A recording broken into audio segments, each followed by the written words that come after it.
सबसे पहले तो आप ये समझ लीजिए कि चोल राजा भारत में कब थे और इनका साम्राज्य कितना बड़ा था। चोल साम्राज्य की स्थापना 300 ईसा पूर्व में हुई थी, यानी आज से करीब 2300 साल पहले। और तब मुगल का एम भी नहीं आया था। मुगल का ना म आया था, ना इंग्लिश में लिखिए तो एम आया था, कुछ नहीं था, तब चोल थे। चोल राजाओं का साम्राज्य दक्षिण भारत में आज के तमिलनाडु, आंध्र प्रदेश, केरल और कर्नाटक के कई इलाकों तक फैला था। इसके अलावा श्रीलंका में भी था, समुद्र के पार जाकर। और इसका इंपॉर्टेंस अभी समझाऊंगा। ये उनका आपको दिखा रहा हूं फुल फ्रेम कि कहां कहां उनका राज था। सिर्फ यही नहीं, आज के Bangladesh, Thailand, Malaysia, Indonesia, Singapore, Cambodia, Vietnam तक चोल साम्राज्य फैला हुआ था। तो जो मुगल भारत में सीमित थे, आकर रह गए, उनमें उनसे कंपैरिजन भी कीजिए। तो बहुत पहले चोल आए और कहां कहां तक गए उसको देखिए। मैप में जो खमेर राज्य है वो आज का कंबोडिया है। चांपा जो दिख रहा है वो आज का वियतनाम है। इसी तरह से उस वक्त दूसरे देशों तक चोलों का शासन था। भारत के इतिहास में ज्यादातर मुगलों का ही महिमा मंडन किया गया। एक नैरेटिव सेट करने की कोशिश की गई कि मुगलों से पहले भारत में जैसे कुछ था ही नहीं, लेकिन यह सही नहीं है। मुगलों के आने से पहले ही चोल साम्राज्य के दौर में भारत का डंका दुनिया में बज चुका था। किसी भी साम्राज्य का आकलन मुख्य तौर पर 5 बिंदुओं पर किया जाता है और उसी आधार पर मुगलों और चोलों का आकलन कर रहे हैं। पहला कि शासन काल, दूसरा राज्य की सीमा, तीसरा एडवांस सेना, चौथा साम्राज्य का विस्तार और पांचवा व्यापार और आर्किटेक्चर। यह कंपेयर कीजिएगा तो पता चलेगा कौन कितना आगे था और कौन कितना गौरवशाली इतिहास बता रहा है।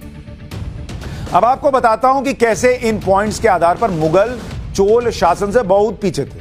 कंपैरिजन तो दूर की बात है। देखिए, 1526 में पानीपत के युद्ध के बाद मुगल वंश शुरू हुआ था।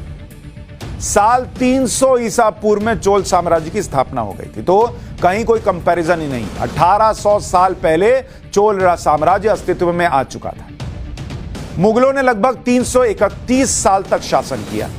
चोल साम्राज्य 1500 साल तक लगभग रहा। और आप सोचिए, जो साम्राज्य 1500 साल तक रहा उसके बारे में आपको कितना कम पढ़ाया जाता है, और जो 300 साल रहे उनके बारे में दिन रात पढ़ो पढ़ो पढ़ो।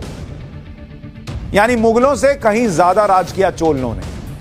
मुगलों ने भारत के 50 लाख वर्ग किलोमीटर इलाके पर शासन किया। चोल साम्राज्य का विस्तार 36 लाख वर्ग किलोमीटर तक था। अब आप कहेंगे चोल का साम्राज्य तो मुगलों से कम था। बॉस, सिर्फ डेटा मत देखिए, अभी एक बात सुनिए। मुगल साम्राज्य अब के अफगानिस्तान, बांग्लादेश, पाकिस्तान, ताजिकिस्तान तक फैला हुआ था। चोल साम्राज्य आज के Bangladesh, Thailand, Malaysia, Indonesia, Singapore, Cambodia, Vietnam तक फैला था। लेकिन यहां है असली बात। मुगलों ने देश के पहाड़ी और मैदानी इलाकों पर ही शासन किया, जबकि चोल साम्राज्य ने मैदान के साथ समुद्री मार्ग को जीता। उस जमाने में भाई समुद्र पार करके गए और वहां अपना राज्य स्थापित किया, जिस पर जीत हासिल करना सबसे मुश्किल होता है, समुद्र को पार करना। आज की टेक्नोलॉजी थोड़ी है कि शिप निकाले और चल दिए। ये वो दौर था। उस जमाने में चोल साम्राज्य के पास सोचिए क्या टेक्नोलॉजी रही होगी कि समुद्र पार किया, सिंगापुर चले गए, वियतनाम चले गए और वहां अपना राज्य स्थापित किया। मुगल साम्राज्य में बाबर, हुमायूं, अकबर, जहांगीर, शाहजहां और औरंगजेब ही उल्लेखनीय बादशाह हुए। चोल साम्राज्य में 20 से ज्यादा राजा हुए, लेकिन आपको एक का नाम नहीं पता होगा। गली गली के बच्चे को बाबर पढ़ाया गया, औरंगजेब जिसने इतने मंदिर तोड़े उसको भी पढ़ा दिया गया, अकबर पर फिल्में बन गई। लेकिन आपको एक भी चोल राजा का इतिहास पता है? 20 से ज्यादा ऐसे राजा हुए जिनके बारे में आपको जानना चाहिए। राजा, राजेंद्र राजा 1, ऐसे तमाम राजाओं के ने उल्लेखनीय काम किए, लेकिन एक का भी नाम आपको पता नहीं होगा। इतिहास की किताबों में यही बताया जाता है कि मुगलों के पास बड़ी सेना थी और उनका साम्राज्य बड़े मैदानी इलाके में, इसलिए उनको महान माना जाना चाहिए। लेकिन ग्लोबल हिस्ट्री का एक फैक्ट यह है कि the one who rules the sea rules the world. यानी जो समुद्र को पर राज कर लेता है वो दुनिया पर राज करता है। और समुद्र पर मुगल राज नहीं कर पाए थे भाई, लेकिन वो महान और चोल राजाओं ने आज से 1200 साल पहले इस बात के महत्व को समझा और ग्लोबल ट्रेड में सी रूट का इस्तेमाल किया, जो मुगल कभी नहीं कर पाए। उस दौर में चोलों की नौसेना इतनी मजबूत थी कि उनके बाद अंग्रेज, पुर्तगाली और फ्रांसीसी नौसेना भी उसके मुकाबले कहीं नहीं थी। आज दुनिया भर में जिस तरह से नेवी का क्लासिफिकेशन किया जाता है, वो आज से 1200 साल पहले चोल राजाओं ने कर दिया था, लेकिन आपको नहीं बताया जाएगा क्योंकि चोल हिंदू थे। चोलों की नौसेना के 4 प्रमुख भाग थे। धारणी, जो समुद्री युद्ध में इस्तेमाल होने वाले आज के विध्वंसकों के बराबर थे।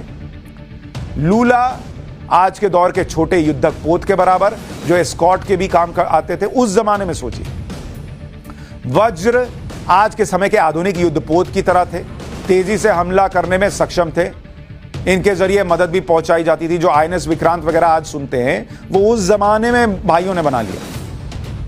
फिर सदाई सबसे खतरनाक और हथियारों से लैस युद्धपोत होता था, जो दुश्मनों के युद्धपोत को तबाह कर सकता था। इसमें 400 सैनिक एक साथ आ सकते थे। इसके अलावा चोलों के पास अलग अलग तरह के लगभग 1 दर्जन तरह की शिप थी, जिनका इस्तेमाल युद्ध और कूटनीति के साथ ट्रांसपोर्ट के लिए किया जाता था।